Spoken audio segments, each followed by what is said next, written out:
Professeur Perron, bonjour. Bonjour. Alors nous sommes vraiment très honorés de vous recevoir aujourd'hui pour cette interview Street Reporters. Je suis enchanté de vous rencontrer. Voilà.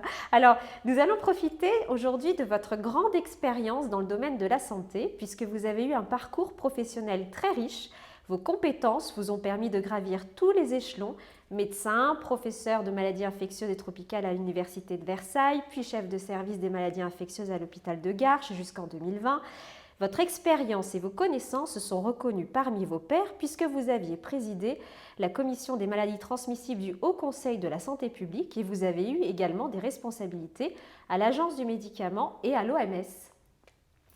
Alors, vous êtes également auteur de plusieurs ouvrages, dont votre dernier livre. Voilà, vous pouvez effectivement, je peux le tout montrer, à fait. Les 33 questions auxquelles ils n'ont toujours pas répondu, aux éditions Albin Michel. Voilà, donc c'est un ouvrage, vous pouvez l'offrir pour Noël. Voilà, c'est circonstance, tout à fait. C'est le troisième sur le Covid, parce que j'avais écrit un livre sur la maladie de Lyme avant aux éditions d'Île Jacob. Et voilà, c'est mon troisième livre Covid depuis le début de la crise. Voilà, donc effectivement, pour le pied du sapin, pour toutes les personnes qui ont des questions, qui se posent des questions et qui ont besoin de réponses sur ces 2 dernières années de crise sanitaire, nous le recommandons vivement. Alors, ce que je vous propose pour cette interview, c'est que dans un premier temps, nous allons ensemble essayer de mieux comprendre comment fonctionne notre système de santé aujourd'hui. Et pour cela, nous allons parler d'actualité, car c'est le cœur de notre travail avec Street Reporters, mais également de l'état de l'hôpital public, du rôle des industries pharmaceutiques, de la numérisation de nos données de santé. Enfin, on va passer vraiment plusieurs sujets ensemble. Nous aurons ensuite quelques questions, on va dire, un peu sensibles sur les vaccins et les effets secondaires que vous pourrez retrouver uniquement sur notre canal Telegram Street Reporters en lien dans la description de cette vidéo. Est-ce que, professeur Perron, nous pouvons commencer les questions? Vous êtes prêts? Je suis prêt. Allez, c'est parti. Alors, vous êtes attaché à la médecine où l'humain est au cœur de toutes les préoccupations. Or, nous voyons la dégradation de notre système de santé et de nos hôpitaux. La priorité n'est plus l'humain, mais le chiffre. Pouvez-vous nous expliquer ce qu'est la tarification à l'acte T2A et ne pensez-vous pas que cela a contribué à la dégradation de la qualité du service auprès des malades? Alors, ça me paraît évident. Moi, j'ai prêté le serment d'Hippocrate pour être au service de mes patients. J'ai connu quand j'étais petit, étudiant, interne, même au début de mon assistanat, l'assistance publique hôpitaux de Paris. C'était comme assistance publique, c'était l'assistance au public. C'était une belle institution d'un groupe d'une quarantaine d'hôpitaux en Île-de-France. Et tous mes collègues à l'époque, on était fiers de travailler à l'assistance publique hôpitaux de Paris. Maintenant, c'est autre chose. Donc, vraiment, il y a eu une démolition de la médecine française, à la fois hospitalière et la médecine libérale. Il ne faut pas oublier je crois que c'était 2001, il faut vérifier la date, mais l'OMS, l'Organisation mondiale de la santé, avait déclaré la France comme étant le meilleur système de santé du monde. Pas que sur les données purement médicales, sur des données sociétales, des données d'aide publique, sur des données de recherche, sur beaucoup de données. Et maintenant, un peu plus de 20 ans, la France est tombée dans le caniveau. On a une des pires médecines du monde. On a vu avec la crise Covid, avec ce super Emmanuel Ier qui dit qu'il allait sauver la France du Covid. On est en guerre. La politique d'Emmanuel Macron et de ses acolytes a conduit la France dans un état catastrophique. En termes de mortalité de résultats, on est un des pires pays du monde dans la gestion de la crise. Et pourtant, les gens ont revoté Macron, parce que heureusement, si Macron n'avait pas été là, on serait tous morts. Et tout ça, c'est de la foutaise, c'est de la communication de bas étage. Et moi, qui dans mes tripes suis pour la vraie médecine, la médecine qui suit la science, la médecine humaine, j'ai été consterné quand j'ai vu tout ce qui s'est passé depuis le début de cette crise sanitaire, qui a été totalement instrumentalisée, parce qu'en fait, il y a eu une pandémie, mais qui finalement n'a pas été si dangereuse que ça. Malheureusement, il y a eu des morts. Il faut rendre hommage aux morts, à leurs familles. Je ne conteste pas qu'il y ait eu un virus. Mais la gestion a été catastrophique. On a empêché les médecins de traiter avec les médicaments qui marchaient pour imposer un produit expérimental qui est finalement maintenant très nocif. Bon, on y reviendra plus tard. Mais quand je vois tout ça, je me dis, mais où est tombée la France? Où est tombé l'hôpital public? Où est tombée la médecine libérale? Et ça, c'est pas la faute des médecins, je rends hommage aux médecins pour leur boulot, mais on est en train de les casser, il faut qu'ils réagissent. Oui, et c'est vrai que, alors on le voit d'autant plus avec cette crise sanitaire, hein, où tout cela est exacerbé, mais j'imagine que la dégradation de l'hôpital public tel que vous l'aviez connu quelques années auparavant, elle ne date pas de cette crise sanitaire. Ah non, non, ça a commencé avec les ordonnances Juppé. Alors, les ordonnances Juppé, moi j'étais jeune chef de service. Moi j'étais nommé chef de service à Garches en 94, donc c'était un petit peu après, je me souviens plus de la date exacte. Mais Juppé avait commencé à attaquer le système médical. Puis après, pourtant moi j'étais plutôt de centre-droite gaulliste. Bon, donc Juppé au début je l'aimais bien, puis je me disais qu'est-ce qu'il fabrique là. Puis après il y a eu plusieurs changements de gouvernement, des cohabitations, un coup à droite, un coup à gauche. Alors, chaque fois qu'il y avait un changement de gouvernement, je dis tiens, peut-être que le prochain gouvernement, enfin, va faire quelque chose pour les médecins, pour l'hôpital. Et à chaque fois, c'était encore pire. C'est-à-dire qu'ils ont tous été complices, que ce soit la droite, ce qu'on appelle le RPR, qui est devenu les Républicains, les socialistes, tout ça. Ils nous ont foutus dans la merde complète. Et ça s'est aggravé d'année en année pendant des décennies. Et je crois que le pire du pire, c'était avec Sarkozy, bon, qui était quand même sous l'influence de beaucoup de lobbies, qui a dit bon maintenant à l'hôpital les médecins ça suffit, il faut arrêter soi-disant le mandarinat, les médecins qui étaient des espèces de mandarins tout puissants qui étaient, qui étaient, qui étaient des malotrus. Il fallait tout réviser et mettre tous les médecins sous la direction de directeurs d'hôpitaux tout puissants qui sortaient de l'école de santé publique de Rennes, bon, qui est une école comme ça de santé publique, mais qui n'est pas plus importante qu'autre chose. Et j'ai vu comment on a été mis en coupe réglée. Et le pire du pire, c'était Roselyne Bachelot, ministre de Sarkozy, qui nous a foutu dans les pattes la loi qu'elle a appelée HPST, Hôpital, Patient, Santé, Territoire. Et là, c'était la mise à mort de l'hôpital public. Et ça a commencé avec Roselyne Bachelot, je crois que c'était au moment de la pandémie grippale, je ne sais plus, c'était 2009, enfin, c'était dans ces années-là. Et là, j'ai halluciné. D'ailleurs, j'étais en tête de la manifestation qui a démarré à Montparnasse contre la loi HPST, par hasard, parce qu'on venait de Garches avec tous les médecins de Garches et puis les syndicats, on m'a demandé de tenir la banderole, parce qu'on était arrivé un petit peu en avance depuis Garches. Et alors, il y avait toutes les télés qui étaient arrivées. J'étais interviewé avant le journal de 13 heures, il y avait des articles dans certains journaux au papier. Et du coup, Roselyne Bachelot m'en a beaucoup voulu à l'époque, parce que c'est drôle, parce qu'à l'époque, elle voulait me remettre la Légion d'honneur, puis après ma Légion d'honneur, elle me l'a supprimée. Suite à cette manifestation, oui, bien sûr, oui. Parce qu'évidemment, ça ne lui a pas plu que je proteste contre cette loi qui était inique, je l'appelle toujours la loi inique, qui a totalement supprimé le pouvoir des médecins. Et avant, il y avait des relations, je dirais, sympathiques, confraternelles et positives entre les médecins de l'hôpital et les directeurs, les administratifs. Et même dans le comité de pilotage de l'hôpital, il y avait plus de médecins que d'administratifs. Quand je suis arrivé à Garches, il y avait la directrice et un de ses adjoints qui était dans la réunion de coordination de l'hôpital, et puis quelques médecins. Et puis quelques années après, les médecins étaient minoritaires, ils ont embauché des cadres administratifs. Ils n'avaient plus un sou pour embaucher les infirmières des médecins, mais ils ont embauché tous les mois des nouveaux contrôleurs de gestion administrative et tout ça, des gens dont on n'a rien à faire à l'hôpital, qui nous ont emmerdés tous les jours avec des procédures qui n'avaient rien à voir avec le soin. Et d'un seul coup, dans les comités de pilotage, c'était une majorité d'administratifs complètement formatés, qu'on dit, bon, ben, les médecins, les jouent ailleurs, vous n'avez plus droit au chapitre. Et moi, en tant que chef de service, alors qu'avant, on me respectait, on me demandait mon avis pour je sais pas, l'amélioration de mon service, pour faire des nouvelles, je sais pas, des nouveaux projets. D'un seul coup, j'avais plus le droit au chapitre.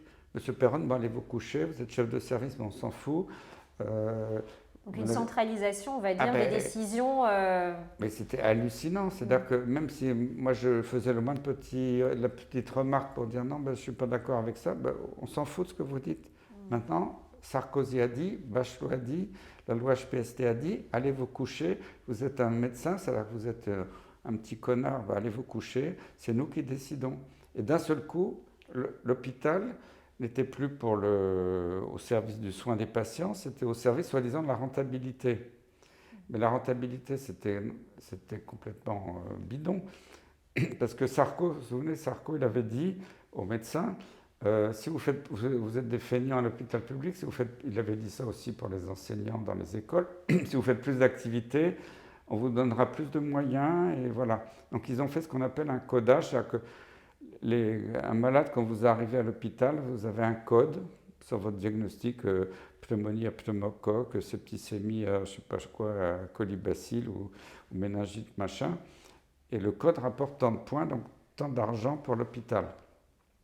Et avant, c'est vrai que ça ne se faisait pas. Il y avait un prix de journée pour l'hôpital. On faisait un moyen-âge sur l'année des frais que coûtait l'hôpital pour telle activité. C'était beaucoup plus sympa et cool que. Et là, il fallait absolument coder chaque activité. Et, et alors, on nous avait dit, si vous faites beaucoup plus d'activités, vous aurez beaucoup plus d'argent. Alors déjà, les cliniques privées, qui n'étaient pas complètement idiotes, avaient embauché des médecins temps plein pour optimiser le codage. Par exemple, vous avez une pneumonie à pneumocoque. Le pneumocoque, bon, c'est un germe qui a dans les voies respiratoires qui peut donner une pneumonie chez certaines personnes. Imaginons que le pneumocoque passe dans le sang, donne une septicémie.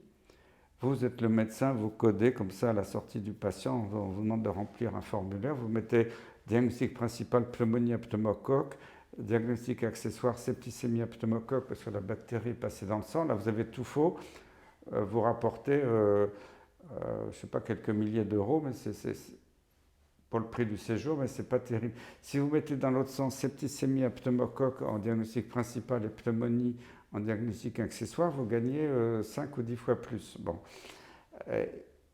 Et ça, on ne le savait pas. Nous, on n'était pas formatés pour faire du fric sur. Alors, les cliniques privées qui avaient vu ça avaient embauché les gens de temps plein pour optimiser le codage. Donc, ils ont fait le jackpot sur les prix de séjour. On a regardé l'hôpital public, vous êtes nuls. Les cliniques privées font beaucoup plus de performances. Du coup, l'assistance publique hôpitaux de Paris où je travaillais a embauché des médecins temps plein pour optimiser le codage. Ah oui. Et alors, nous, on était naïfs, on disait, ça y est, on optimise le codage, on fait plus d'activités, on fait plein de points, c'est super, on va gagner plus. Sarko avait dit, si vous travaillez plus, si vous faites plus d'activités, vous aurez plein d'infirmières. Moi, je voyais là plus d'infirmières, de médecins dans mon service, j'étais super content. Et tous les services de l'assistance publique ont optimisé l'activité, optimisé le codage. Il y avait eu, je ne sais plus, une augmentation énorme d'activité parce qu'on avait optimisé tout ça. Résultat des courses au bout d'un an, la sécurité sociale a dit stop, on ne peut pas suivre. Ça, c'est une augmentation énorme des coûts, parce qu'évidemment, si vous passez. Et tout ça, c'était totalement artificiel dans l'esprit de gens débiles, mais bon, on subissait le système. Donc, au niveau du ministère et de la Sécu, sur le prix des points, parce que chaque point correspondait à une somme à rembourser, ils ont abaissé le prix du point. Donc, finalement, on faisait plus, mais on ne gagnait jamais plus. Et alors moi, j'ai halluciné parce je me souviens à l'époque, une année, parce que vous savez, en maladie infectieuse, il y a des années, il y a beaucoup de maladies infectieuses, il y a plus d'épidémies que d'autres années. On ne peut pas le prévoir à l'avance, il y a des fluctuations selon les saisons. Donc un service de maladie infectieuse, c'est jamais plein à 100% toute l'année, mais ça, nos dirigeants n'ont jamais compris. Ils veulent qu'un service soit plein toute l'année, quoi qu'il arrive, pour rentabiliser les lits. Bon, j'ai toujours trouvé ça débile, mais ils n'ont jamais compris. Et puis une année, par hasard, parce que c'était une bonne année cette année-là, j'ai une super performance dans mon service, tout est plein, on fait plein d'activités, on rapporte de l'argent à l'assistance publique. Je suis encensé, les dirigeants du siège de l'assistance publique à Paris me disent bravo Monsieur Perron, votre service est très performant. Mais alors ils me disent, bon, si vous avez été aussi performant, c'est super, mais ça, il faut être solidaire avec les autres qui ont été moins performants. Donc on va être obligé de vous enlever un petit peu de moyens parce que faut être sympa avec les autres qui n'ont pas eu la même chance et tout ça. Bon, je dis bon, ok, pourquoi pas. Donc ils m'enlèvent des moyens alors que j'étais super performant. Puis l'année d'après, j'étais moins performant parce que c'est comme ça les hasards de la vie. Et là, il me dit, écoutez, Monsieur Perron, cette année, ça ne va pas du tout. Votre activité n'est pas en rendez-vous. On est obligé de vous supprimer des moyens. Ah oui. Alors, je dis, attendez, j'étais au siège de l'assistance publique, avenue Victoria, dans une petite salle. On n'était pas nombreux avec le directeur de mon hôpital. Il y avait la directrice des affaires financières, la directrice des finances du siège de l'assistance publique hôpitaux de Paris. Je l'ai en face de moi. Je dis, écoutez, attendez là. L'année dernière, j'étais soi-disant excellent, vous m'enlevez des moyens. Cette année, je ne suis pas très bon, c'est vous qui le dites, bon, c'est comme ça, vous m'enlevez des moyens. vous foutez pas un peu de ma gueule par hasard? Et là, elle se met à éclater de rire en disant, Monsieur Perron, vous avez tout compris sur notre gestion. Sur C'est notre... incroyable. Et, je vous le jure, hein, je défie les dirigeants de l'assistance publique de me dire le contraire. Hein. C'était hallucinant. Et alors, après, quand Sarkozy, avec Bachelot, tout ça, nous ont créé ce nouvel hôpital entreprise qui était un délire total, on a demandé au chef de service de se reformater et on a fusionné, parce que vous savez, un service, c'était quelque chose de très homogène. C'est une activité en cardiologie, en maladies infectieuses, en chirurgie. Un patron avec son équipe médicale, ses infirmières, ses aides-soignants, c'est une équipe soudée et pas forcément très nombreuse. Tout le monde se connaissait, il y avait une synergie. Moi, j'ai admiré ce fonctionnement des services dans l'assistance publique. Ils ont voulu casser ça au nom de faut casser le pouvoir médical. Donc ils ont cassé les services, ils ont cassé le pouvoir des chefs de service, ils ont créé des pôles. Au pôle, je ne comprenais pas très bien ce que c'était si on allait au pôle Nord. Bon, en fait, les pôles, on regroupait des services qui n'avaient rien à faire entre eux, entre le service des urgences, de gériatrie, de maladies infectieuses, de je ne sais pas quoi, en prenant un prétexte, vous avez une activité commune bidon. Et en fait, c'était pour supprimer le pouvoir des chefs de service, pour dire tous ces services vont être mis ensemble dans ce qu'on appelle un pôle, et on nommait un chef de pôle. En fait, ces services avaient pour but d'avoir une activité économique commune. Et moi, j'avais accepté d'être chef de pôle au début de l'histoire. Alors quand j'ai accepté d'être chef de pôle, on m'a dit, bon, ben, Monsieur Perron, maintenant, il faut vous reformater la disquette parce que vous avez un cerveau du Moyen-Âge, il faut vous apprendre le management moderne selon Sarkozy. Donc, et j'étais à l'époque avec il y avait des chefs de service, des jeunes, des vieux. Il y avait même, je me souviens, il y avait Olivier Lioncan qui après été conseiller de Hollande à l'Élysée. Il y avait quand même des professeurs respectables de beaucoup de services parisiens. Et on nous avait offert une formation. Je me souviens, c'était à l'hôtel Scipion, là, qui appartient à l'assistance publique. Je ne sais pas si ça leur appartient toujours, mais un bel hôtel particulier dans le centre de Paris, près des Gobelins. Il y avait des professeurs d'HEC, donc une école de commerce, qui étaient payés par l'assistance publique pour nous apprendre comment gérer les pôles, pour faire du business et pour rapporter du fric. Alors, ils faisaient des jeux de rôle. Alors, moi, je faisais le directeur de l'agence régionale de santé. Il y avait l'autre qui faisait le directeur de l'hôpital, l'autre qui faisait le chef de service. Et pour nous dire, ben voilà, les gars, il faut y aller, il faut piquer les parts de marché à la clinique privée à côté. Alors, à un moment donné, on leur a dit, mais attendez, là, nous, si on fait plus d'activités, puisqu'on l'avait vécu les 2 ans précédents, et qu'on, soi-disant, doit gagner plus d'argent, comme ça fait trop d'argent, nous, on baisse le prix du point, donc on n'a jamais plus d'argent. Et là, les enseignants de l'HEC, on ne leur avait pas dit ça avant. On leur a dit, les médecins, c'est des petits cons, il faut les former au business. Et comment vous pouvez travailler comme ça si vous faites plus d'activités? En fait, vous êtes sanctionné. Et on ne leur avait pas dit. Et ce qui était très rigolo, c'est qu'à la fin du stage, c'était nous, les chefs de service, qui apprenions aux professeurs d'HEC comment ça fonctionnait à l'hôpital. Et alors là, ils étaient complètement déprimés à la fin du stage. Ben, bravo, parce qu'on ne sait pas comment vous arrivez à tenir dans ces conditions. C'est du grand n'importe quoi. Et ça, c'était les professeurs d'HEC qui... On ne peut pas dire non plus, je défie le directeur actuel de l'assistance publique de me dire le contraire. J'étais dans la salle et j'ai vécu ce stage.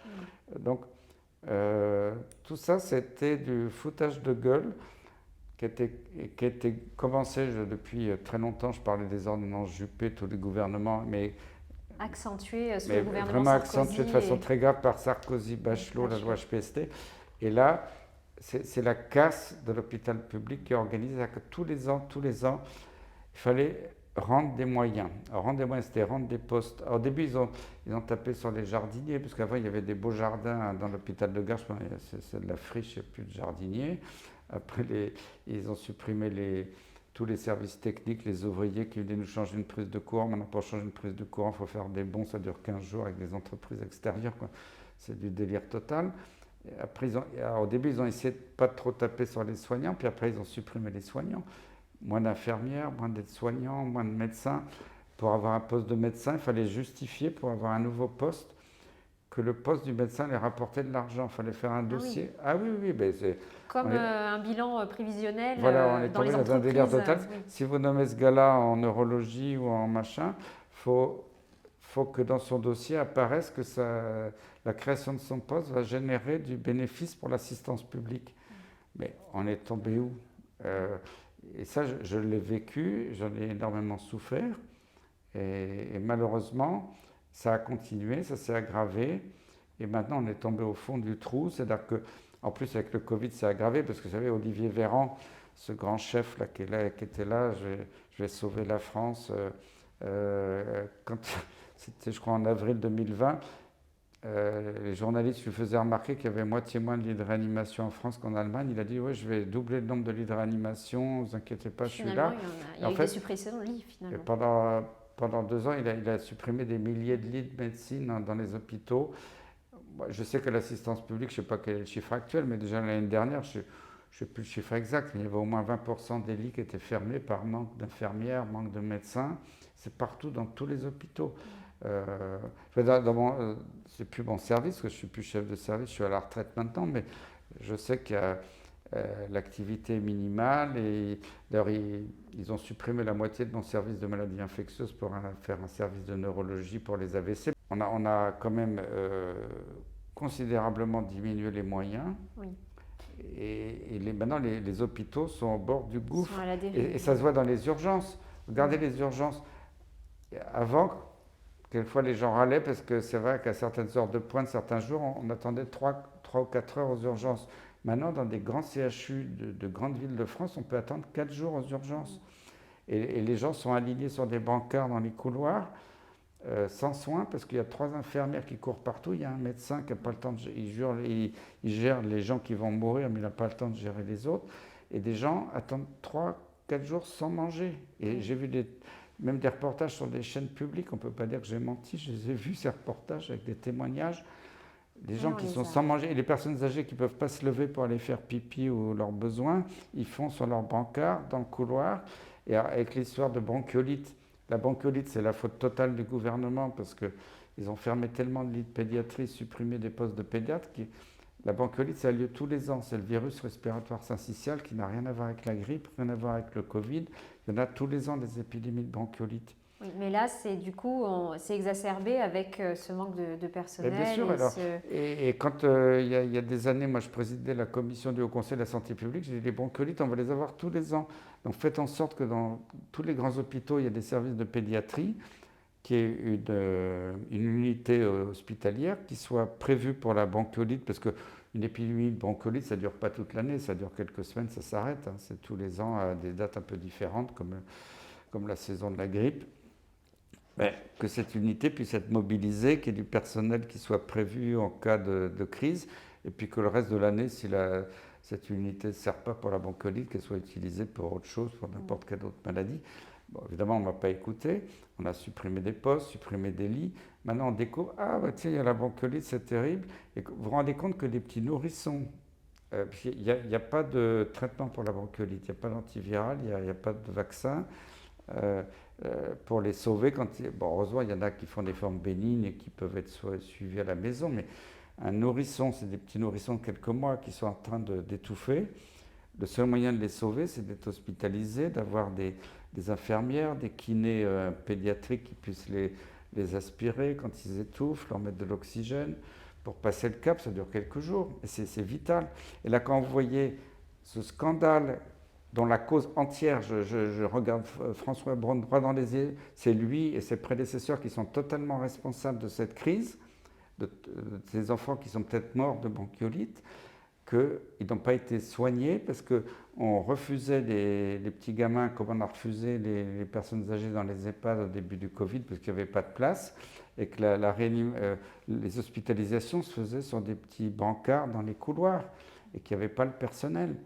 Et après, on voit le ministre à la télé qui dit s'il y a la bronchiolite, c'est à cause du Covid, parce que les Français ne sont pas solidaires. Et même une directrice d'agence régionale de santé qui a dit c'est pas normal qu'il y ait l'épidémie de bronchiolite, c'est qu'on ne vaccine pas les nourrissons contre le Covid, ce qui n'a rien à voir.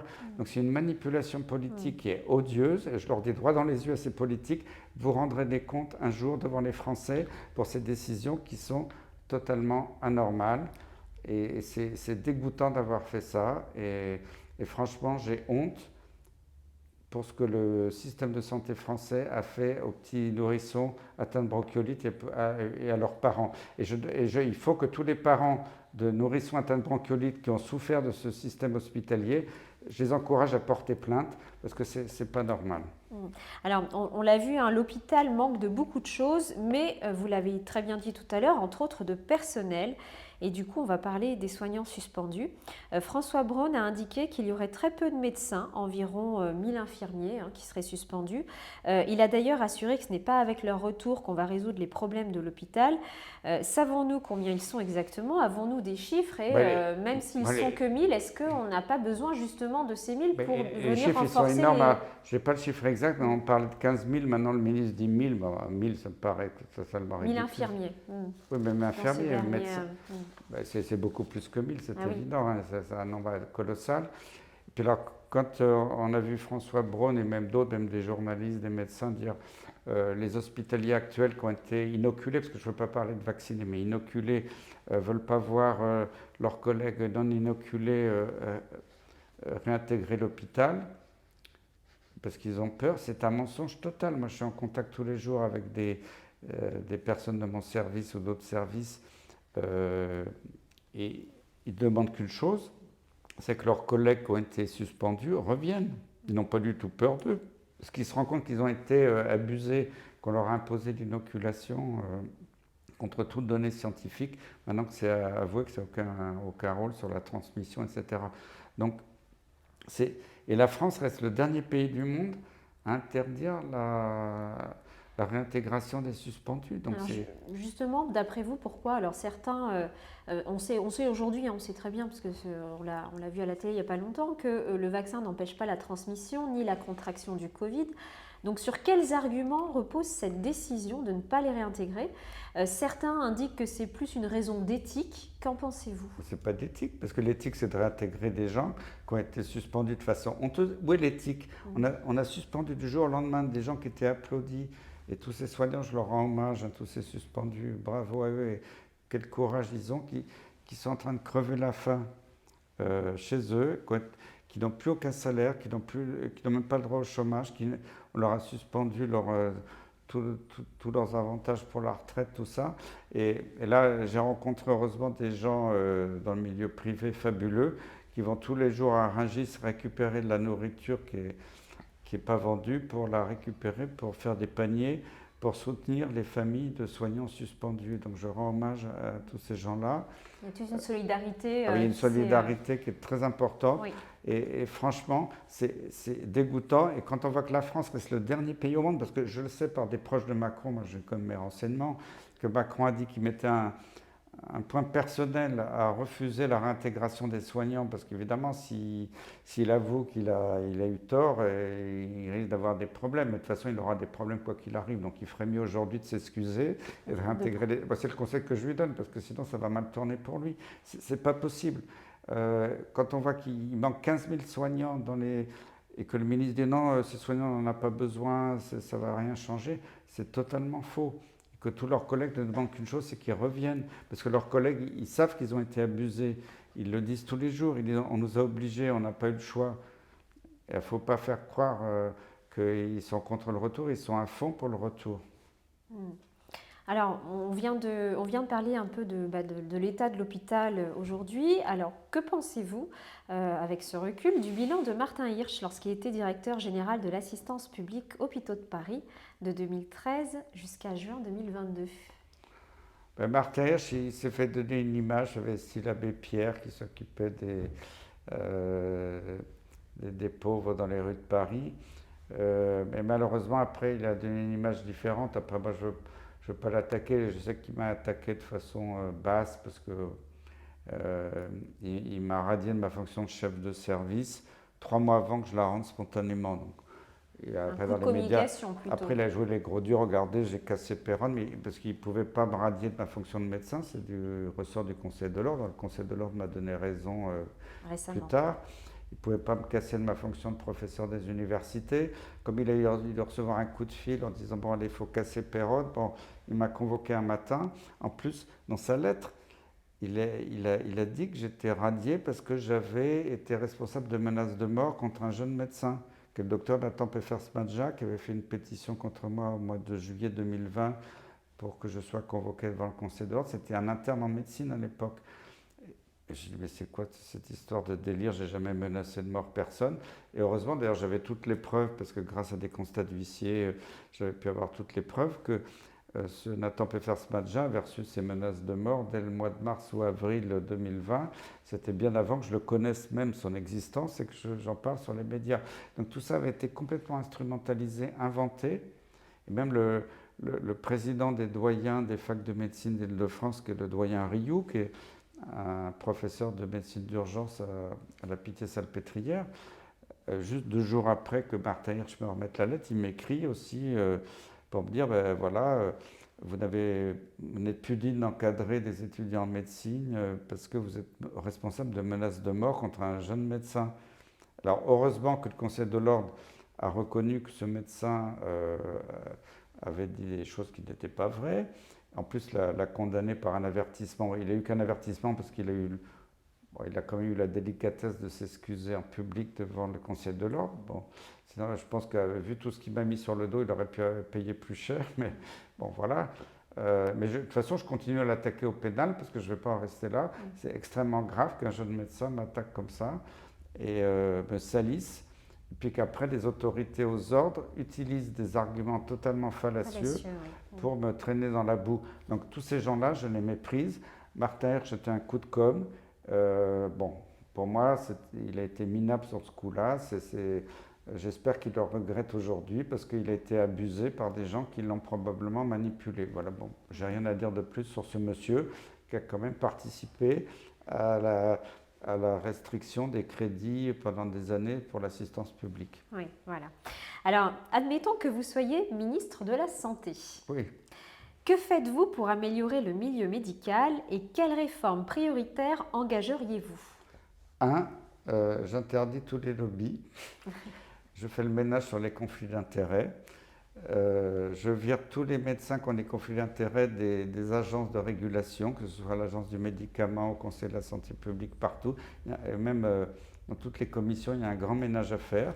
Après, je remets des milliards pour la santé, parce que quand on voit que Macron donne il avait donné 3 milliards en 1 an et demi pour les médias, pour qu'ils transmettent la bonne parole et qu'il il leur donne des centaines de millions aux médias, qui donnent des milliards à l'Ukraine, à l'Afrique du Sud, à tout le monde. Il ne donne pas un petit milliard aux hôpitaux. Donc il faut retenir de l'argent, remettre des postes de médecins, d'infirmières, d'aides-soignants dans les hôpitaux, soutenir aussi les médecins généralistes qui sont en grande souffrance, augmenter les prix des consultations. Quand on pense que les prix de consultation de certains médecins depuis plus de 10 ans, ça n'a pas bougé d'un centime. Les généralistes, je ne leur en veux pas, ils ne peuvent pas faire du bon boulot. Ils ont un prix de consultation qui est ridicule par rapport au boulot fantastique qu'ils font. Et pour survivre, ils sont obligés de voir un patient toutes les 10 ou 15 minutes parce que sinon, ils peuvent pas, ils ont des tas de frais à payer, ils ne tiennent pas la journée. Donc ils sont obligés de faire, je dirais presque de l'abattage. Mais quand je dis ça, ce n'est pas du tout contre eux. Au contraire, je les soutiens. Je dis bravo comment ils arrivent à tenir dans ces conditions terribles. Avant, les médecins, ils avaient une secrétaire, ils étaient aidés. Maintenant, ils n'ont même plus le choix d'avoir une secrétaire parce que les frais sont trop élevés.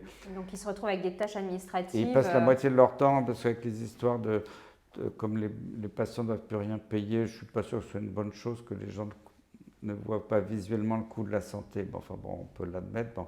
Mais c'est comme ça retombe sur le médecin qui doit faire plein de formalités administratives. À l'hôpital, tout est sur ordinateur. Maintenant, les patients, maintenant je suis à la retraite depuis quelques mois, mais ils me disaient, mais maintenant quand je vois un médecin, que ce soit en ville, à l'hôpital, il passe la moitié de son temps sur son ordinateur, il ne parle plus avec moi. C'est quand même très grave. On parlait de ce lien humain qui est très oui, important. Et que fait le dans ce Conseil de métier. l'ordre? Je n'ai pas vu le Conseil de l'ordre réagir une seule seconde là-dessus. Le Conseil de l'ordre, normalement, il est là pour défendre la profession, défendre les médecins. Et les médecins sont en voie de disparition. Mais ça, c'est volontaire, hein, c'est une volonté publique. Alors Agnès Buzyn avait dit qu'elle a augmenté un peu le numerus clausus, le nombre d'étudiants en médecine. Et ça a augmenté un petit peu, mais c'est largement insuffisant pour compenser le départ des médecins. Et moi, je suis terrorisé parce que je vois que dans beaucoup de régions, les gens disent je ne trouve plus de nouveaux médecins. Mon médecin est parti à la retraite. Il y a des régions, il y avait quelquefois 15 médecins dans la région, puis après il y en a eu 10, 5. Puis là, les gens me disent sur les 5 qui restent, il y en a 3 qui prennent leur retraite, puis les 2 qui restaient, il y en a un qui était suspendu parce qu'il ne voulait pas se vacciner. Donc, et puis quand il y a un jeune qui arrive dans la région, il ne peut pas prendre la clientèle de 10 ou 15 médecins, c'est pas possible. Non, c'est pas possible. Alors, comme les autorités savent très bien, parce que ça c'est volontaire, les médecins ça fait chier, ça réfléchit trop, c'est pas docile, donc ils veulent remplacer les médecins. Donc déjà, Agnès Buzyn avait passé un décret ou un arrêté déjà avant de partir pour éventuellement donner plus de pouvoir aux infirmiers, pour qu'il y ait des super infirmiers qui fassent un peu le boulot des médecins généralistes. Et ça commence parce que là j'ai vu que ça y est, on a augmenté les fonctions des infirmiers en ville. Et là, ça fait même pas un mois, il y a une loi qui est passée pour autoriser les pharmaciens à exercer la médecine dans leur officine. Attendez, c'est un scandale. Je n'ai rien contre les pharmaciens, ils peuvent donner des conseils, ça me va très bien. Mais ce n'est pas un pharmacien à exercer la médecine parce qu'il n'y a plus de médecins. Attendez, le gouvernement, là, il délire. Et en plus, il faut savoir qu'en France, c'était une loi qui était très bien, qui protégeait un peu les patients. En France, un médecin n'a pas le droit de vendre lui-même les produits qu'il prescrit. C'est le cas aux États-Unis et dans d'autres pays. Moi, je n'approuve pas ce système, ça s'appelle la propharmacie. C'est ce qui est toujours le cas pour les vétérinaires en France. Moi, je n'ai pas de chien ou de chat, mais si vous allez voir votre vétérinaire, si vous vendez des croquettes et des produits pour votre chat ou votre chien, il peut vous les vendre en disant je veux vendre le produit machin qui est super, voilà, je vous en donne 3 paquets, et il se fait 20% ou un pourcentage sur la vente. Là, avec les pharmaciens, donc, du coup, c'est normalement, en médecine, c'est interdit, sauf ça a été autorisé dans des vallées reculées de montagne, ce qui est tout à fait logique, dans des endroits paumés. Un peu isolés, oui. Voilà, mais normalement, c'est interdit. Là, on donne le droit aux pharmaciens de prescrire, et en plus, ils ont toujours le droit de vendre. Alors, je pose la question, qui est derrière? Il n'y aurait pas par hasard un petit lobby qui s'appelle le lobby pharmaceutique, ces petites personnes paumées qui gagnent 3 francs 6 sous à vendre des tas de produits. Non, là, je dis, il ne faut pas se foutre la gueule du monde. Et alors, le dernier truc ça fait déjà 1 an que j'ai entendu parler de ça un peu plus, c'est les machines à consultation automatique dans les supermarchés, dans les pharmacies. Au début, j'y croyais pas. C'est des malades en consultation, il y a plus d'1 an, qui m'avaient dit ça. C'est docteur, j'ai vu, je dirais pas le nom du supermarché, mais un grand supermarché connu au centre de Paris, j'ai vu une machine comme ça. Je me dis, attendez, vous racontez quoi? Ben oui, on met sa carte vitale, sa carte de crédit, on rentre tout sur un clavier, tous ces renseignements médicaux. Alors, je pense que tout ça, ça part aux États-Unis sur des banques de données, parce que Macron a vendu toutes nos données de santé à l'étranger sur des banques de données internationales. Et après, alors, si vraiment l'ordinateur n'arrive pas à s'en sortir, vous avez le droit d'être en lien par écran avec un médecin à distance qui vous donne des conseils. Éventuellement, il vous envoie une ordonnance qui s'imprime sur la machine. Et je n'ai pas vu une seule seconde le Conseil de l'ordre des médecins dire attendez, là c'est du délire, on est en train de casser la profession. Que fait le Conseil de l'ordre des médecins? Il attaque les médecins qui ont sauvé des vies avec l'hydroxychloroquine, l'ivermectine. Et que le Conseil de l'ordre vient de me dire aujourd'hui que ces produits ne marchent pas alors qu'il y a toutes les preuves dans le monde entier. Là je dis, on hallucine. Moi je ne reconnais plus la médecine française qui était la meilleure médecine du monde selon l'OMS en 2001, qui est devenue la pire médecine du monde. Et dans mon livre, les 33 questions qu'elle n'a toujours pas répondu, il y a un chapitre là-dessus sur la médecine française, toutes les décisions prises sur le Covid ont fait que la gestion de la crise a été une des pires du monde. Alors, que Macron arrive, hein, il s'est fait réélire avec 17% des Français parce que les gens sont abstenus par crainte de l'extrême droite, je ne sais pas quoi. Euh, les gens qui se disent ah, ben, si Macron n'avait pas été là, on serait tous morts. Non, la décision de Macron et de son gouvernement, c'était une catastrophe. Et les pays qui s'en sont le mieux sortis, c'était des pays qui n'étaient pas sous l'influence du lobby pharmaceutique. Alors justement, le lobby pharmaceutique, on va en parler. Il y a eu récemment un article que nous avons relayé sur Street Reporters concernant les KOL, les KOL, donc les Key Opinion Leaders, ou autrement dit les médecins influenceurs. Pouvez-vous nous expliquer en quoi ils consistent, comment ils influencent la communauté scientifique? Oui, j'en ai connu beaucoup. Alors, les KOL, les Key Opinion Leaders, donc les leaders d'opinion majeurs, alors ça existe dans la médecine, ça existe aussi dans tous les domaines de l'industrie, du bâtiment, de l'armée ou des pesticides ou de l'agriculture. L'industrie repère des gens un peu brillants, des professeurs de médecine, et les invite et ils sont payés grassement pour écrire des articles avec la complicité des revues médicales majeures, parce qu'on sait aussi que les revues médicales majeures, c'est les rédacteurs en chef de ces revues qui le reconnaissent, sont payés par l'industrie pharmaceutique et quelquefois on sait qu'il y a des études qui sont bidonnées ou frauduleuses et c'est pas moi qui le dis, c'est les rédacteurs en chef de ces journaux. Et ces leaders d'opinion, j'en connais des professeurs de médecine. Et ils peuvent être ce qu'on appelle les ghost authors en anglais, c'est-à-dire les auteurs fantômes. C'est-à-dire qu'un industriel vient vous voir, voilà, professeur machin, vous êtes le grand leader dans votre domaine. On va faire une très belle étude, alors qu'elle est complètement influencée par l'industrie. Le gars, il est très flatté, on le met en avant dans les congrès, il préside les congrès, il présente tout. Et on lui dit, voilà, on va faire une étude, vous allez être le grand chef français ou international.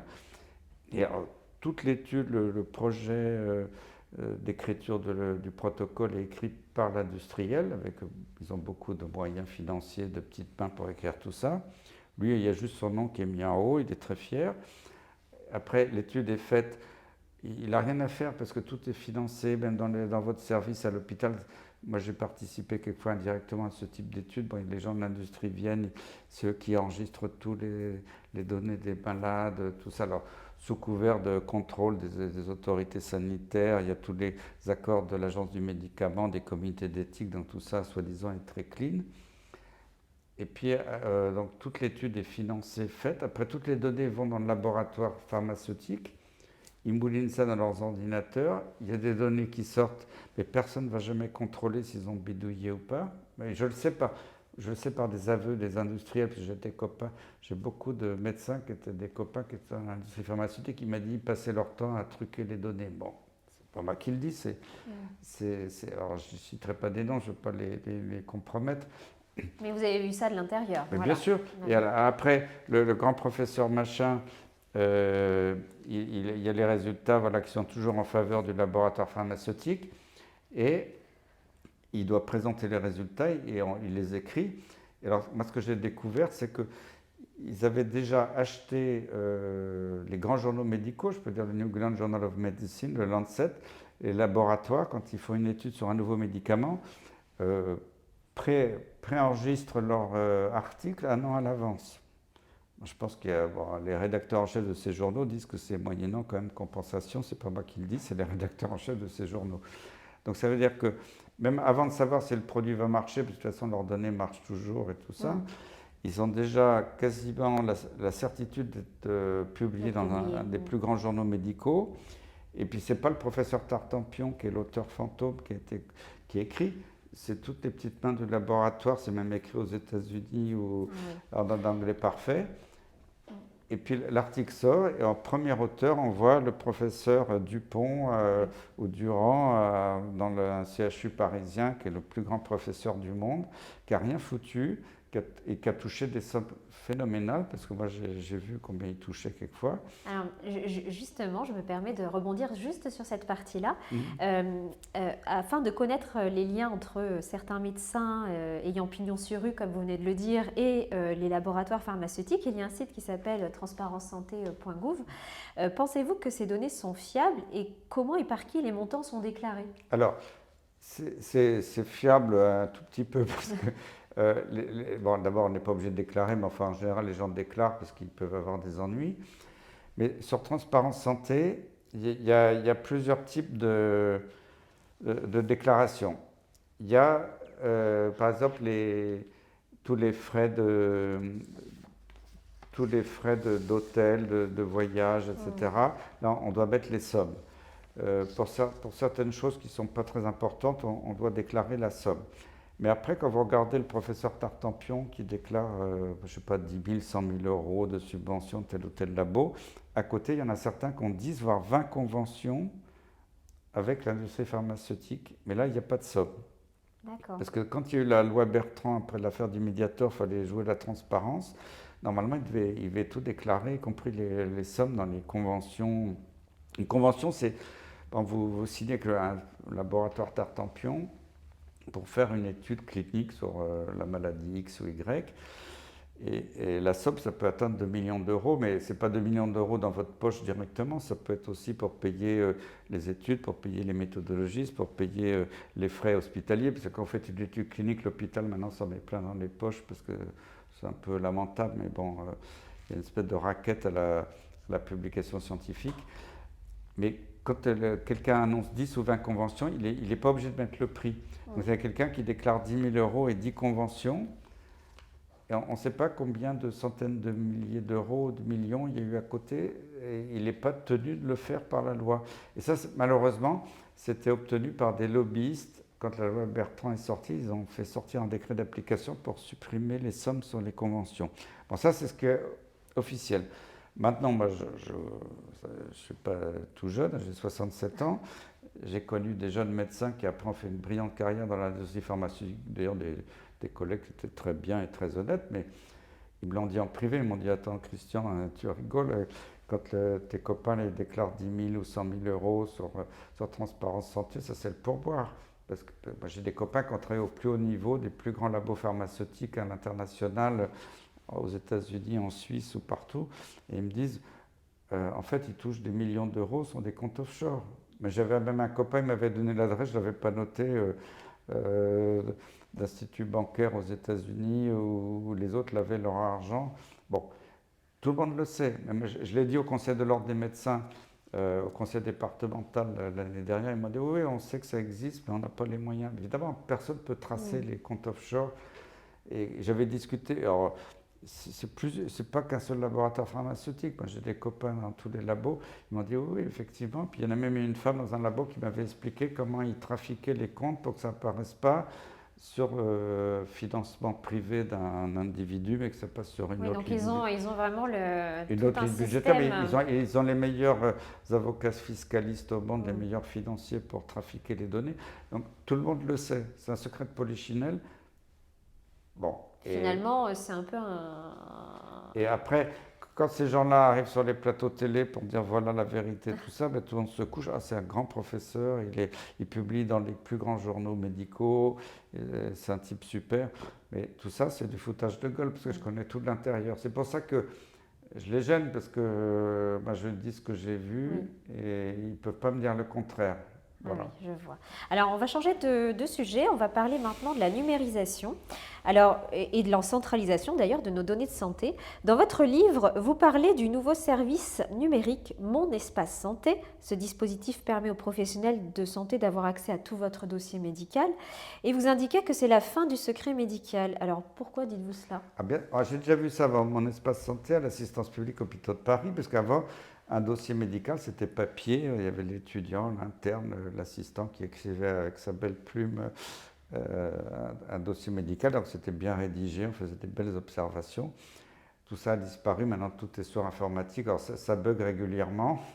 D'ailleurs, vous savez que récemment, à l'hôpital Mignot, qui est le centre hospitalier de Versailles, à côté de Paris, hein, il y a eu un gros bug informatique, peut-être dû à des hackers, je ne sais pas très bien, mais ils ont dû vider quasiment l'hôpital parce qu'ils ne pouvaient plus soigner les gens. Bon. Moi, je l'ai vécu dans mon hôpital parce que quand moi, je travaillais le week-end, j'étais le seul médecin de temps en temps d'astreinte, même comme chef de service, je venais le samedi, le dimanche, à tour de rôle. Et quand j'avais un malade qui arrivait en urgence le week-end, je ne pouvais pas m'en occuper tant qu'il n'était pas enregistré dans le service informatique. parce que comme ils avaient avant à Garches, on avait de permanence quelqu'un de l'administration qui pouvait en temps réel enregistrer ce qu'on appelle un entrant, un patient qui rentre à l'hôpital. Après, c'était centralisé à Ambroise Paré, qui est à plusieurs kilomètres à Boulogne, qui gérait plusieurs hôpitaux. Bon, vous êtes le dimanche matin, il est 10 heures, le malade arrive, vous attendez 1 heure, 11 heures, 11h30. Le malade n'est toujours pas enregistré sur l'ordinateur à Ambroise Paré, à plusieurs kilomètres, parce que là, la dame, elle s'occupe d'autres dossiers, ou elle est en train de prendre le café avec ses copines, j'en sais rien. Et donc du coup, pendant ce temps-là, le malade n'est pas pris en charge. Surtout, je ne peux pas le traiter. Ah oui. Je ne peux pas prescrire un examen sanguin, parce que si je prélève le tube de sang, je peux prendre du sang dans un tube, mais s'il n'y a pas l'étiquette avec le code barre, ce n'est pas traité au laboratoire. Je ne peux pas prescrire un médicament, parce que pour le prescrire, je suis obligé d'aller sur l'ordinateur, il faut qu'il y ait le site du malade, sa fiche officielle. Si elle n'apparaît pas, je ne peux pas prescrire. Donc, dans les situations d'extrême urgence, il m'est arrivé de dire à l'infirmière, bon, bah, vous lui donnez ça en attendant, c'était l'extrême urgence, j'ai réussi à me débrouiller comme ça. Et ça, c'était la réalité de terrain. Et là, moi, ça arrivait comme ça ponctuellement de temps en temps, des week-ends. Mais quand j'ai vu que l'autre jour, ça date il y a une dizaine de jours, c'est tout récent, qu'au centre hospitalier de Versailles, ils ont dû évacuer tous les malades parce qu'ils ne pouvaient plus les traiter, parce que le système informatique était en panne et qu'ils ne sont même pas sûrs de récupérer toutes les données de santé de leurs malades. Je me dis, on hallucine. Bon. En plus, alors ça, c'est la première chose, c'est totalement délirant. Et puis, c'est encore pire parce que ça m'est arrivé 2 fois. Les 2 ans avant que que je quitte mes fonctions, le week-end, j'ai eu un décès dans mon service. Ça peut arriver de temps en temps. Je ne pouvais pas déclarer le décès parce que quand je faisais mes codes sur le système informatique pour rentrer le décès, le système ne me reconnaissait pas. Vous savez, les bugs informatiques, tout ça. Donc, tant qu'il n'y avait pas un QR code pour déclarer que le malade était mort, il n'était pas mort. Mais c'est honteux parce que vis-à-vis de la famille, je me souviens, j'ai dû appeler un ami qui était dans le service, qui était chez lui le week-end, pour dire est-ce que tu n'as pas un code pour me dépanner pour que je puisse déclarer la personne décédée.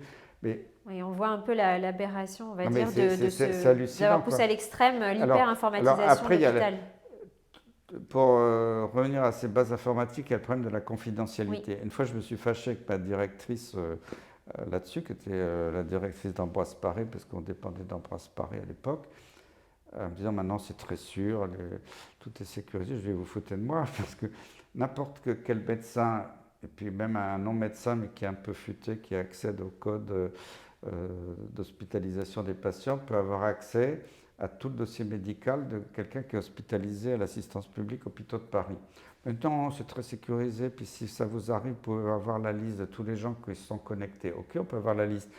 Et moi, je me souviens d'un médecin d'un CHU de France, je ne dirais pas le nom ni la ville, je crois qu'il était même doyen de sa fac.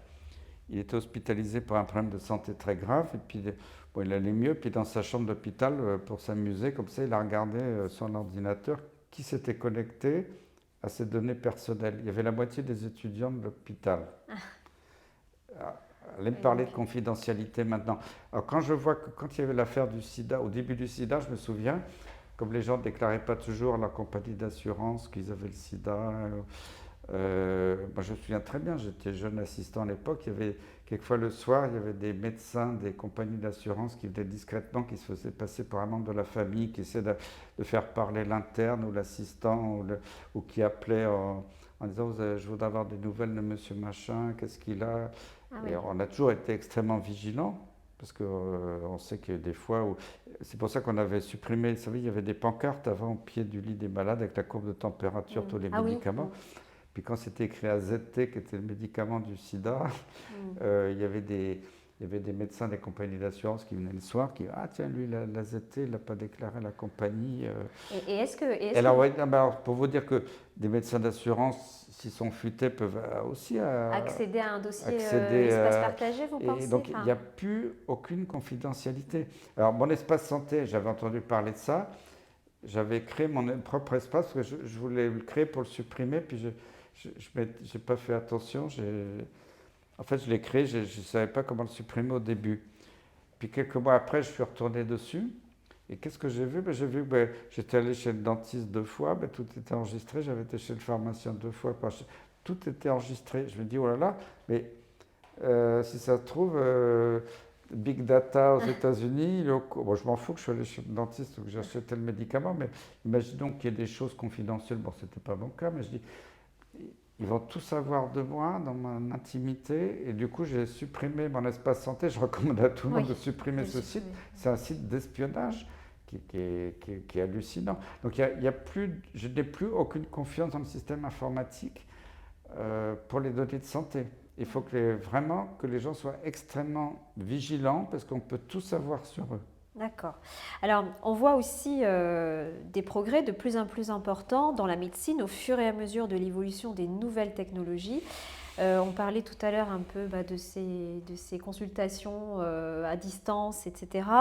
Que pensez-vous de l'arrivée de l'intelligence artificielle dans le domaine de la santé? Les médecins bénéficient des outils d'aide au diagnostic, par exemple.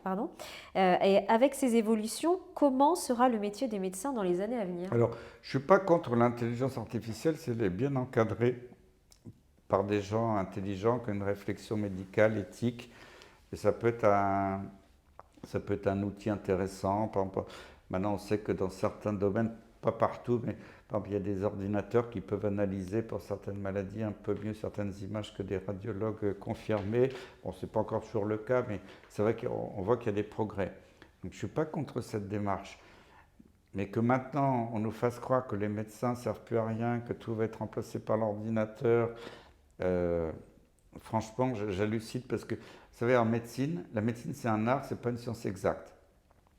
Et pour moi, le plus terrible dans la médecine depuis 20 ans, 30 ans, ça commence avec le sida, c'est que les méthodologistes, des statisticiens ont pris le pouvoir sur la médecine en disant, vous les médecins, vous n'êtes pas des gens sérieux, vous êtes des artistes, là, allez vous coucher, nous, on va faire des études, c'est ce qu'on appelle les études randomisées, tirage au sort, avec plein de trucs, des statistiques, des mathématiques. Et c'est des gens qui n'ont jamais vu un malade, qui sont derrière leur ordinateur et nous apprennent la médecine. Et ça, pour moi, c'est la pire des choses qui soit arrivée à la médecine actuelle. Et vous me parliez de l'intelligence artificielle. Oui, c'est ça, effectivement. Et donc, je dis comment on peut s'en remettre uniquement aux ordinateurs alors que la médecine reste un art. Oui, c'est ça que je voulais dire, c'est que en médecine, je prends l'exemple de la tuberculose. Tuberculose, bon, vous toussez, vous crachez, vous avez des images radiologiques, mais très souvent, le bacille de la tuberculose n'apparaît pas au microscope quand vous faites l'examen de crachat, parce qu'il n'y en a pas beaucoup. Et puis, si vous le mettez en culture, ça peut demander des semaines avant d'avoir la confirmation. Puis, quelquefois, même si c'est une vraie tuberculose, vous n'avez pas la confirmation. C'est comme ça, c'est connu depuis la nuit des temps dans tous les pays. Donc, quand vous avez quelqu'un qui a une suspicion clinique et radiologique de tuberculose, même si les tests microbiologiques sont négatifs, vous éliminez un autre diagnostic, un cancer, vous dites, je ne vais pas le laisser comme ça crever pendant des semaines, à perdre encore 20 kilos. Je le traite par un traitement antituberculeux, puis si ça améliore, ça confirme que c'était bien la tuberculose. Et dans certains cas, on n'a jamais la confirmation microbiologique. Ça, c'est admis depuis très longtemps dans toutes les meilleures médecines, en France, aux États-Unis, partout. Pour la tuberculose, je prends un exemple, il y en a d'autres en médecine, on fait un traitement qu'on appelle empirique. C'est-à-dire que le médecin, sur son expérience, dit, là vraiment, je pense que c'est une tuberculose, même si ce n'est pas prouvé. Et puis même, les autorités demandent qu'on le déclare comme tuberculose probable, mais si on n'a pas la preuve, c'est accepté. Puis dans d'autres maladies, c'est maintenant totalement... C'est non accepté. Et maintenant, on a formaté les jeunes, et c'est ça qui est terrible, je le vois à la fac et partout. Maintenant, on dit aux jeunes, si ce n'est pas prouvé par un test biologique, par un scanner, une IRM, ça n'existe pas. Donc moi, j'ai vu dans mon service, parce qu'à la fin, ils ne m'écoutaient plus, ils me prenaient pour un vieux gaga, alors que j'étais considéré comme un des meilleurs spécialistes en France et au niveau international de la tuberculose. Quand je leur disais ça, ils ne m'écoutaient pas, puis ils allaient demander l'avis d'un pneumologue jeune formé à la nouvelle méthode. Ils disaient non, il fallait faire une chirurgie thoracique pour aller chercher un ganglion pour voir si on trouvait le bacille de la tuberculose. Donc il y a des malades qui ont attendu des mois avant d'être traités, qui ont subi des interventions invasives dangereuses à cause du nouveau dogme imposé par cette médecine normative qui est totalement inéthique. Le médecin Je rappelle que, vous savez, il y a un concept qui était la médecine basée sur l'épreuve, ou evidence-based medicine, qui était inventé par des Canadiens il y a longtemps. Les Canadiens, ils avaient dit, un médecin devant un malade, il y a 3 points de décision. Le premier, c'est les publications scientifiques. Bon, il y a des domaines où vraiment il y a pas à tourner en rond, tout est prouvé. On sait que c'est une pneumonie à pneumocoque, on a un antibiotique du style pénicilline, personne ne va revenir là-dessus. Donc là, c'est les preuves publiées scientifiques qui priment. Mais après, il y a beaucoup de maladies où il n'y a pas beaucoup de publications, notamment les maladies rares, où il y a des maladies, les publications ne sont pas très bonnes, on ne sait pas trop quoi faire. Et là, la médecine basée sur l'épreuve, c'est l'expérience du médecin qui prime. Et si le médecin n'a pas lui-même l'expérience, il peut s'appuyer sur d'autres médecins qui ont soigné des milliers de patients dans cette... même si ces publications ne sont pas terribles, on sait que ce gars-là, il a une énorme expérience. Et alors, on oublie toujours, c'est que le troisième point de décision de la médecine basée sur l'épreuve, à la fin, c'est la décision du patient. C'est-à-dire qu'un médecin dit voilà au patient, bon là, il n'y a pas de doute, il y a plein de publications, je suis complètement d'accord, il faut faire ça. Il met le patient de dire ok, je suis d'accord avec vous, docteur, bon, même s'il ne comprend pas tout, le médecin doit être honnête et lui expliquer en son âme et conscience.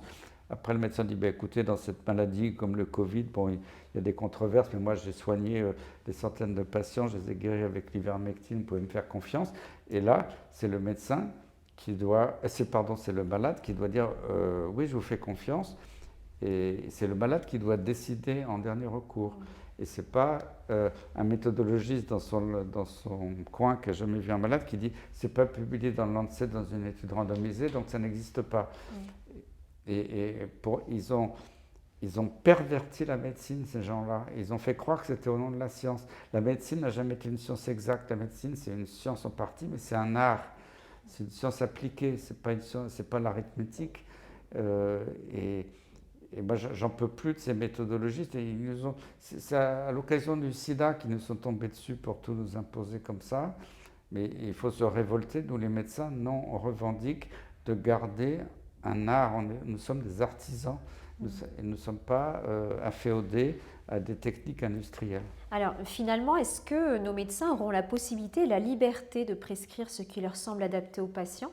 Nous avons vu pendant la pandémie que certains médecins ont été convoqués devant l'ordre des médecins pour avoir soigné leurs patients avec certaines molécules. N'est-on pas justement en train de transférer un peu ce qu'on disait, hein, les compétences des médecins qui connaissent leurs patients et leurs pathologies vers des organismes centralisés faisant de la médecine de masse? Vous faites bien de poser cette question. Un médecin, dans le code de déontologie, a le droit de prescrire ce qu'il veut en son âme et conscience. C'est presque dans le serment d'Hippocrate. Un médecin doit tenir compte des dernières avancées de la médecine et de la science. Après, c'est lui qui décide en son âme et conscience, en fonction de ce qu'il a vu dans les publications scientifiques, de son expérience, qui décide et qui propose aux patients, et c'est aux patients de choisir. Ça, c'est la vraie médecine. Après, c'est vrai qu'avec l'affaire du Mediator et tout ça, dans la loi Bertrand, malheureusement, Xavier Bertrand s'est laissé abuser, peut-être par certains conseillers. Ils ont fini par restreindre ce qu'on appelle les indications hors AMM. Alors l'AMM, c'est un peu technique, c'est l'autorisation de mise sur le marché. Imaginons que je sois un laboratoire qui vient d'inventer un nouvel antibiotique génial. Bon. Faire une étude clinique sur une pathologie, que ce soit la pneumonie, l'angine, la sinusite ou l'infection urinaire. En plus, normalement, pour avoir l'autorisation de mise sur le marché international, il faut faire des études sur plusieurs continents, aux États-Unis, en Europe. Ça coûte des millions d'euros, chaque indication. Donc, le laboratoire qui veut épargner son argent va dire, bon, je ne vais pas faire une étude sur toutes les possibilités d'utilisation de cet antibiotique, sinon ça va me coûter une fortune, donc je vais me limiter à ce qui peut rapporter, je vais faire mon étude de marché, ben voilà, c'est plus cette maladie qui va me rapporter un retour sur investissement. Donc ils vont demander l'AMM, l'autorisation de mise sur le marché, peut-être pour 1 ou 2 indications. Bon, imaginons qu'il y a un antibiotique qui existe depuis 5 ans, qui est très efficace, qui n'a pas d'effet secondaire, qu'on connaît bien, mais qui est autorisé officiellement pour la sinusite et la pneumonie. Bon, je schématise. Puis moi, j'ai une infection osseuse avec un germe qui peut répondre à cet antibiotique. Et normalement, j'ai toujours eu le droit d'utiliser cet antibiotique dans cette indication, même si c'était pas parce que l'AMM, c'est le labo qui la demande, c'est pas le gouvernement. L'AMM, c'est juste une demande du laboratoire pour avoir le marché. C'est un truc financier, l'AMM, c'est pas une indication scientifique, sauf qu'il y a des études derrière. Donc avant, je pouvais le prescrire, on ne me disait rien. Maintenant, si je le prescris dans l'os, dans une infection osseuse, alors qu'il n'y a pas d'indication, on va me dire, mais attendez, monsieur Perron, vous êtes hors de la loi, vous êtes charlatan, alors que officiellement, rien ne m'interdit de le faire. Et d'ailleurs, quand il y avait je me souviens, il y avait un gars du conseil de l'ordre des médecins il y a plusieurs années qui a dit maintenant, toute prescription en AMM doit être illégale, faut censurer tout ça. Mais ce gars-là, il n'avait pas les pieds sur terre parce que à l'époque, on l'a même publié dans un journal international avec mon équipe à Garches, où on était spécialisé dans les infections osseuses rares. Quand on donne un antibiotique dans une infection osseuse, il y a très peu d'études randomisées, il n'y a pas d'AMM, il n'y a rien. Donc 100% de nos prescriptions à l'hôpital de Garches pour sauver des gens qui avaient des infections sur prothèse très graves, qui auraient pu mourir d'infections osseuses gravissimes, 100% de prescriptions hors autorisation de mise sur le marché. Je discutais avec des pédiatres, en réanimation pédiatrique, 80% des prescriptions sont hors AMM. C'est-à-dire que c'est la médecine courante qui est hors AMM habituellement. De manière générale, oui. Et là, on nous fait croire que si on est hors AMM, on est hors la loi. Alors, je reviens au Covid. L'hydroxychloroquine, ça marche. Il y a eu une étude randomisée en Chine avant Raoult qui a démontré que ça marchait. Après, Raoult a démontré, même si ce n'était pas randomisé, j'admire ce qu'a fait le professeur Raoult sur l'hydroxychloroquine. Maintenant, je ne connais pas un seul scientifique qui peut encore se regarder dans la glace qui ose dire qu'il avait tort, mais je sais qu'il est très attaqué. Mais n'importe quel médecin a le droit de prescrire hors AMM. Alors, ce que je reproche à la loi Bertrand, c'est qu'influencé par des conseillers qui étaient un peu malfaisants, il y a un décret d'application qui dit que si un médecin prescrit hors AMM, il doit écrire sur l'ordonnance hors AMM, hors autorisation de mise sur le marché. Ça paraît anodin, mais si le médecin écrit hors AMM, le patient n'est plus remboursé. Ah oui. Voilà. Mais aujourd'hui, n'importe quel médecin a le droit de prescrire l'hydroxychloroquine, l'ivermectine, et aucun conseil de l'ordre ne peut le condamner pour ça. C'est le conseil de l'ordre qui devrait être condamné pour les attaquer. Et il sera condamné un jour parce que c'est illégal. Mais le problème, c'est d'écrire hors AMM, le patient n'est pas remboursé. Heureusement, l'hydroxychloroquine, l'ivermectine, ça ne coûte pas très cher. Oui. Mais imaginez-moi à l'hôpital ou en réanimation pédiatrique, quand on prescrit des médicaments à plusieurs milliers d'euros par jour pendant des jours et des jours, totalement hors AMM. Si l'assistance publique disait aux patients, envoyez la facture en disant, ben voilà, tout le traitement qu'on vous a donné à l'hôpital était hors AMM, vous avez une facture de 20 000 euros. Ouais. Heureusement, ça ne s'est pas fait. Mais dans la loi, ça devrait se faire. On devrait faire payer les gens hors AMM. Donc, c'est là, j'en parle, j'ai écrit un livre sur la vérité sur la maladie de Lyme chez Odile Jacob il y a quelques années, où en plus du scandale de la maladie de Lyme, je parle de ces incohérences médicales. Et alors, vous parlez des médecins pour le Covid. Vous savez que l'interdiction d'hydroxychloroquine, c'était uniquement en médecine de ville, ça n'a jamais été à l'hôpital. À l'hôpital, c'était encadré, il fallait avoir une réunion pluridisciplinaire pour juger de la validité du cas, vérifier qu'il n'y ait pas de contre-indication. Mais ça a été je crois que Véran l'a interdit en ville juste après le lendemain de la sortie du Lancet, l'étude frauduleuse. Bon, oui. Il s'est empressé de sauter là-dessus. Après, quand tout le monde a dit que l'étude était frauduleuse, il n'est pas revenu sur ses décisions. Oui. Cette loi d'obligation, elle a sauté début juillet 2020. Donc, ça a duré quelques semaines, l'interdiction en ville. Ça n'a pas été très long. Parce qu'après, il y a eu la fin de la première loi d'urgence sanitaire. Bon, ils en ont mis une autre après. Mais cette interdiction, elle a sauté. Donc, à part quelques semaines en médecine de ville uniquement, il n'y a jamais eu d'interdiction de prescrire l'hydroxychloroquine. Il n'y a jamais eu d'interdiction de prescrire l'ivermectine. Donc, comment le Conseil de l'ordre, parce que moi, ils ne m'ont pas accusé de ça, ils pourraient peut-être m'accuser, parce que je suis fier d'avoir prescrit l'hydroxychloroquine à l'hôpital, et qu'à l'hôpital de Garches, comme à l'IHU de Marseille, c'était là où on mourrait le moins en France. Je suis désolé pour eux, mais j'en suis très fier. Et qui viennent m'expliquer comment ils peuvent radier des médecins pour avoir sauvé des vies. Parce qu'on sait que ces traitements, il marche de façon superbe à condition de les donner très tôt. Ah oui. Alors, vous avez travaillé à l'OMS. Oui. Or, on voit que l'OMS est en grande partie financée par des fonds privés. Faites-vous toujours confiance à cette institution? Alors moi, je ne fais plus confiance à l'OMS parce que l'OMS a été créée à la suite de la création de l'ONU, l'Organisation des Nations Unies. C'est un organisme financé par les États, donc sur des fonds publics, pour gérer la santé publique mondiale. Et c'était une très belle institution. Mais malheureusement, peut-être que je le sais parce que les gens de l'OMS me l'ont dit déjà il y a plusieurs années, il y a des États membres qui ne payaient pas leurs cotisations, puis les cotisations n'étaient pas à la hauteur des frais qu'ils avaient. Euh, donc l'OMS était quelquefois au bord de la faillite parce qu'ils devaient gérer des tas de trucs dans le monde entier, ils n'avaient pas les moyens. Donc l'OMS a eu recours au financement de l'industrie pharmaceutique, puis au recours d'un monsieur que je ne connaissais pas très bien, mais apparemment il s'appelle Bill Gates, peut-être que vous le connaissez un petit peu, Oui, oui, un petit peu. qui est maintenant un des principaux bailleurs de fonds de l'OMS. Moi j'ai vu sa fondation Gavi pour les vaccinations. Infiltrer l'OMS, parce que j'ai vu l'augmentation du pouvoir de cette fondation et j'avais été invité à l'époque sur des forums organisés par Gavi sur le fonctionnement de tout le système, donc j'ai tout vu de l'intérieur et j'ai vu que l'OMS finalement est devenue sous influence et moi ça m'a beaucoup choqué et maintenant j'ai plus trop confiance parce qu'on voit que l'OMS un coup il disait un truc, le lendemain il disait l'inverse en fonction des courants qui sont soumis à des lobbies. Il faudrait faire un grand coup de balai, virer tous les lobbies, et l'industrie et les financements privés de l'OMS. Moi, ce qui m'avait choqué à l'OMS, dans mon groupe européen, parce que moi je présidais un groupe sur la vaccination européenne, on se réunissait à Copenhague, il n'y avait pas l'industrie dans le groupe européen, mais dans le groupe mondial, où j'étais invité tous les ans à Genève, dans les grandes séances plénières, toute l'industrie pharmaceutique était là, tous les grands leaders. Et moi, je me souviens, c'est une anecdote, à un moment, c'était l'affaire Cahuzac, où Cahuzac était mis en prison parce qu'il avait touché de l'argent de l'industrie pour faire avancer les dossiers des médicaments.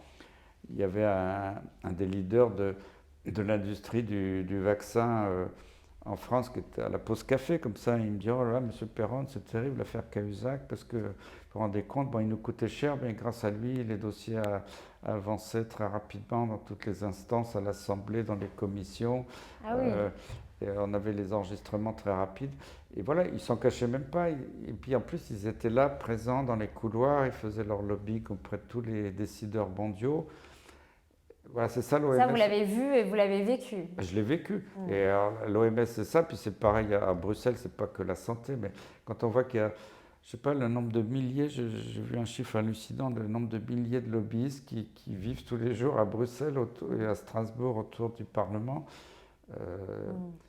On vit dans un monde. On peut se poser cette question effectivement de voilà, qui dirige finalement tout ça. Oui. Ça, c'est l'argent. Et voilà. Alors, on va parler maintenant, on va changer de médecine, on va parler de médecine alternative.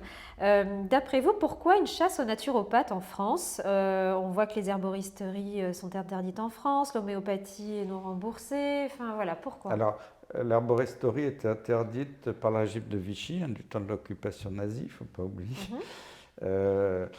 Et tous les peuples du monde se sont soignés avec les herbes et les produits naturels depuis la nuit des temps. Et ça a continué d'ailleurs en Asie, en Afrique, ce qui les a protégés du Covid, parce que même s'ils ont utilisé la chloroquine, l'hydroxychloroquine... Il y avait l'artémisia, je crois. Voilà, l'artémisia, tout ça, et même les Viet Cong avaient gagné la guerre du Vietnam grâce à l'artémisia, parce que les Américains avaient la chloroquine, ils n'avaient pas de médicaments, et que Mao avait donné l'artémisia à Ho Chi Minh. Dans tout ça, c'est public, on le sait. Il y a des plantes qui marchent merveilleusement sur beaucoup de maladies infectieuses. Mais l'artémisia, nous, on a publié sur le paludisme une étude qui n'était pas parfaite. Il y avait quelques imperfections qu'on avait avouées nous-mêmes en disant bon, on n'a pas eu beaucoup d'argent. Voilà. Alors, ça montrait que sur 1000 patients, une étude randomisée contre placebo, que l'artémisia marchait bien mieux que les médicaments chimiques. Moi, je me suis fait assassiner par les sociétés savantes, par l'OMS, par tout l'Institut Pasteur, par même Bill Gates qui a dit mais non, il ne croyait pas aux plantes, la seule solution pour le paludisme c'était un vaccin. Ça fait 30 ans qu'ils cherchent un vaccin sur le paludisme, ils n'ont toujours pas trouvé. Et alors que l'article était publié dans une revue internationale à comité de lecture qu'ils avaient analysé, qu'on avait avoué quelques imperfections qui ne changeaient pas du tout les résultats. 1 an et demi de lobbying, je ne sais pas comment ils ont fait. Ils ont obtenu du journal qu'on soit rétracté, ça qu'ils ont fait rétracter notre article. Et après, les fact-checkers ont dit regardez, Perron, c'est un charlatan qui a publié des études frauduleuses. Mais j'en ai ras-le-bol de ces gens qui connaissent rien sur le terrain. Et en plus, on n'avait pas revendiqué d'avoir l'étude définitive qui prouvait. On a dit voilà, c'est une première étude. On a reconnu nous-mêmes qu'il y avait quelques imperfections dans la base de données pour des problèmes de logistique, mais ça ne changeait pas du tout les résultats. Et on demande à vous, les autorités, l'Institut Pasteur, les sociétés savantes du monde entier, l'industrie, de confirmer nos résultats. Bien sûr, ils n'ont pas mis un sou pour essayer de confirmer, parce que ça les compte. Et le pauvre petit gars au Congo, qui était un médecin qui a fait l'étude, il a eu 3 tentatives d'assassinat. On lui a volé son ordinateur avec toute sa base de données. Il a dû ramer pour récupérer les données dans les dispensaires qui étaient quelquefois 500 km de distance. On nous a mené une vie d'enfer. Alors pourquoi on veut tuer les plantes et tout ça? C'est parce qu'une plante, c'est pas brevetable. On peut breveter un mélange de plantes. Imaginez que je sois un mec génial, je fais un cocktail de 5 ou 10 plantes, je fais une étude randomisée que je paye 2 millions d'euros, je prouve contre placebo que ça marche bien sur telle maladie.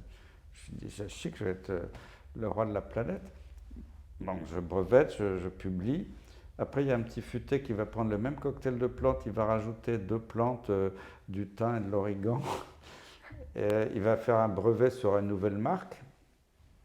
Et puis, il va commercialiser, même sans faire l'étude. Il va piquer la moitié du marché. Bon. Donc, ils ne sont pas idiots, les gens qui vendent des plantes. Ils ne vont pas mettre des millions d'euros, comme fait l'industrie pharmaceutique pour les produits brevetables. Et comme l'industrie pharmaceutique s'aperçoit maintenant que des naturopathes guérissent des maladies chroniques, auto-immunes, dégénératives, pas tout le monde, bien sûr, il n'y a aucun produit qui marche à 100%, mais guérissent ou améliorent une bonne partie de ces patients avec des méthodes naturelles. Il y a les plantes, il y a d'autres méthodes. Ils diabolisent. Ils ont mis des millions de dollars et d'euros dans le monde entier. Ils ont financé des fact-checkers, financé des journalistes dans des revues soi-disant scientifiques pour diaboliser les médecines naturelles. Après, je suis prudent parce que tous les gens qui se revendiquent de médecine naturelle, là-dedans, il y a des vrais charlatans quelquefois qui exploitent le filon, qui racontent des bêtises et qui vendent du perlimpapin. Je reconnais que ça existe. Mais il faut reconnaître qu'il y a énormément de médecins et de naturopathes non médecins qui font un énorme boulot. Moi, j'avais des témoignages tous les jours dans la maladie de Lyme chronique. Ce sont des naturopathes avec les méthodes naturelles qui ont sauvé des gens qui étaient totalement exclus du système de santé habituel. Et pour l'industrie pharmaceutique, parce que dans les maladies aiguës, il n'y a rien de mieux que la médecine officielle. Parce que tous les médicaments, tout ça, la chirurgie, un infarctus ou une septicémie avec les antibiotiques, moi je suis à fond pour la médecine, je dirais, classique. Mais dans les maladies chroniques que personne n'explique, des maladies auto-immunes dégénératives, on ne sait pas trop d'où ça vient, c'est multifactoriel. Il y a des problèmes infectieux chroniques, il y a des problèmes d'alimentation, il y a des problèmes de stress, il y a des problèmes d'activité physique, plein de facteurs qui rentrent en compte, de pesticides, de je ne sais pas quoi, de métaux lourds. Tout ça, même les métaux lourds, on n'a pas le droit d'en parler en France, c'est interdit. Les médecins qui s'intéressent à ça, ils sont radiés, comme par hasard. Bon. Il est vrai que des naturopathes qui ont une vision, ce qu'on appelle holistique, c'est-à-dire globale de la médecine sur ces maladies chroniques, ont de bien meilleurs résultats que le professeur de médecine à l'hôpital, soi-disant spécialiste des maladies chroniques. Qu'est-ce qu'il va leur prescrire? Des antalgiques, des antidépresseurs, des anxiolytiques, parce qu'ils se plaignent d'être fatigués, d'avoir mal partout. Après, ils vont donner de la cortisone, puis des immunodépresseurs, les anticorps monoclonaux à 2000 € l'ampoule à vie. Alors ça, c'est un vrai marché pour l'industrie. C'est rentable, oui, c'est ce que j'allais vous dire. Et donc, quelqu'un qui souffre comme ça de pathologie chronique, un naturopathe va guérir en 6 mois avec des méthodes naturelles. Mais pour l'industrie, c'est des milliards de chiffre d'affaires qui sont perdus. Donc, pour l'industrie, c'est rien donner quelques millions à des avocats, à des journalistes pour démolir. Et regardez tous les jours dans les journaux, dans les médias, on démolit les gens qui font la promotion d'un changement alimentaire. Je ne dis pas qu'un changement alimentaire va marcher chez tout le monde, mais moi j'ai des témoignages de gens qui avaient des cancers, qui ont guéri grâce à un changement d'alimentation. C'est des faits. Ces gens-là, au lieu d'attaquer, alors, je ne dis pas que ça marche à tous les coups, peut-être qu'il y a des naturopathes un petit peu fous qui disent je guéris tout le monde. Et c'est pas Mais qui discrédite, mais oui. ça discrédite les autres. Mais faites l'enquête, allez sur le terrain, voyez ce qui se passe. Et moi, cette enquête, je l'ai fait. J'ai eu des témoignages de beaucoup de malades qui m'ont raconté leur parcours, je les ai crus. C'est pour ça que moi j'ai prescrit beaucoup de phytothérapie depuis 20 ans. J'ai amélioré beaucoup de malades avec des méthodes naturelles et je suis fier de l'avoir fait. Mais il n'y a pas d'études randomisées dans Lancet, mais je m'en contrefous. Moi je ne lis plus le Lancet qui sont financés entièrement par l'industrie pharmaceutique. On vient de le voir. Alors professeur Perron, dernière question de cette première partie. C'est général, je dois dire. Que pensez-vous de la médecine chinoise? Moi je ne suis pas chinois, je ne connais pas la médecine chinoise, mais il se trouve que récemment, j'étais en Norvège avec un médecin norvégien. Alors, il parle bien français parce qu'il a fait ses études en France, mais il a épousé une femme chinoise, il a vécu en Chine. Il me dit, en Chine, dans les universités chinoises, quand on fait médecine, on doit apprendre à moitié le cursus de médecine traditionnelle chinoise et à moitié le cursus occidental. Et ils apprennent l'acupuncture, ils apprennent les plantes, ils apprennent des méthodes ayurvédiques et tout ça. Et puis à côté, ils apprennent la pénicilline, les vaccins, les traitements. Et moi, je crois beaucoup à cette approche globale. Quand on voit que des médecines traditionnelles orientales, regardez les pays qui ont le mieux marché dans le Covid, c'était en Afrique, en Asie, parce qu'ils ont utilisé les méthodes traditionnelles. Et moi, j'y crois énormément, j'ai eu plein de témoignages. Et on n'a pas besoin de publications dans des grandes revues dont les rédacteurs en chef eux-mêmes, c'est comme les rédacteurs en chef du New England Journal of Medicine, du Lancet, qui ont dit eux-mêmes que leurs journaux, les études n'étaient pas toutes fiables et que c'était influencé par l'industrie pharmaceutique. Donc voilà, moi je crois beaucoup à ces médecines et je pense que dans les facultés de médecine, on devrait obligatoirement avoir une approche sur ces médecines naturelles. Avoir une approche globale. Qu'avait tenté un peu de faire la faculté de Bobigny, je crois, dans la région parisienne, puis après ça a été supprimé progressivement. Alors merci professeur Perron pour cette première, on arrive à la fin de cette première partie. Je rappelle que votre livre, pour ceux qui sont intéressés, les 33 questions auxquelles ils n'ont toujours pas répondu aux éditions Albin Michel, eh bien vous pouvez l'acheter ou l'offrir pour Noël, c'est l'occasion. Merci de votre disponibilité sur cette première partie et nous allons passer tout de suite sur la partie numéro 2 consacrée aux questions de vaccins et d'effets secondaires. Merci.